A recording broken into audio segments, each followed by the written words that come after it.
ಕೊಲೆಗೊಳಗಾದ ಪತ್ರಕರ್ತರ ಚಿಕಿತ್ಸೆಯ ವೆಚ್ಚವನ್ನು ಸರ್ಕಾರವು ಭರಿಸಿ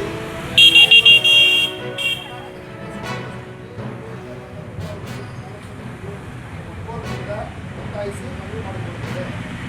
ಈ ಮನವಿಯನ್ನು ನಾವು ಮೂಲಕ ಮಾನ್ಯ ಮುಖ್ಯಮಂತ್ರಿಗಳಿಗೆ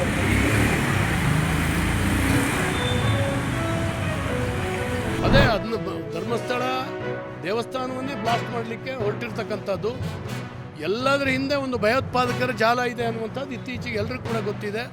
ಇದಕ್ಕೆ ಸರಿಯಾಗಿ ಈ ನಗರ ನಕ್ಸಲರು ಕೂಡ ಇದನ್ನು ಜಾಲವನ್ನು ಸರಿಯಾದಂಥ ಒಂದು ಕತೆ ಕಟ್ಟಿ ಏನೋ ಒಂದು ಮಾಡಲಿಕ್ಕೆ ಹೊರಟಿದ್ದಾರೆ. ಹಾಗಾಗಿ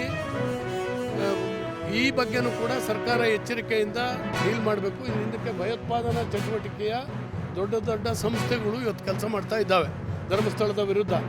ಧರ್ಮಸ್ಥಳ ಹಿಂದೂಗಳ ಒಂದು ಶ್ರದ್ಧಾ ಕೇಂದ್ರ ಮತ್ತು ಧರ್ಮಸ್ಥಳದ ಹೆಗಡೆಯವ್ರನ್ನ ಲಿಂಕ್ ಮಾಡುವಂಥ ಒಂದು ಪ್ರಯತ್ನ ನಡೀತಾ ಇದೆ. ಇದು ಖಂಡಿತವಾಗೂ ಖಂಡನಾರ್ಹ. ಇದು ಯಾಕಂದರೆ ಇದರ ಹಿಂದಕ್ಕೆ ಭಯೋತ್ಪಾದನಾ ಚಟುವಟಿಕೆ, ವಿದೇಶಿ ಫಂಡಿಂಗು. ನೀವು ಎಷ್ಟು ಜನ ಅಡ್ವೊಕೇಟ್ ಇದ್ದಾರೆ, ಅವ್ರಿಗೆ ಯಾರೆಲ್ಲ ಫೀಸ್ ಕೊಡ್ತಾ ಇದ್ದಾರೆ? 20-25 ಜನ ಅಡ್ವೊಕೇಟ್ ಕಾರ್ಯನಿರ್ವಹಿಸ್ತಾ ಇದ್ದಾರೆ. ಹಾಗಾಗಿ ಯಾರು ಫಂಡಿಂಗ್ ಮಾಡಿದ್ದಾರೆ? ಇದಕ್ಕೆ ಒಂದು ದೊಡ್ಡ ಜಾಲವೇ ಇದೆ.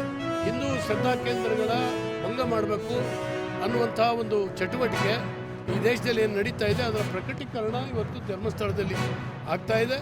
ಇದನ್ನು ನಾನು ಖಂಡಿಸ್ತೇನೆ. ಸರಿಯಾದಂಥ ತನಿಖೆ, ಯಾರು ಮುಸುಕು ದಾರಿ ಬರ್ತಾ ಇದ್ದಾನೆ, ಅವನ ಹಿನ್ನೆಲೆ ಏನು, ಅವನು ಯಾರು ಎತ್ಕೊಡ್ತಾ ಇದ್ದಾರೆ, ಅವನಿಗೆ ಫಂಡಿಂಗ್ ಯಾರು ಅವರವರಿಗೆ ಮಾಡ್ತಾ ಇದ್ದಾರೆ, ಇವೆಲ್ಲವೂ ಕೂಡ ಬರಬೇಕಾಗಿದೆ.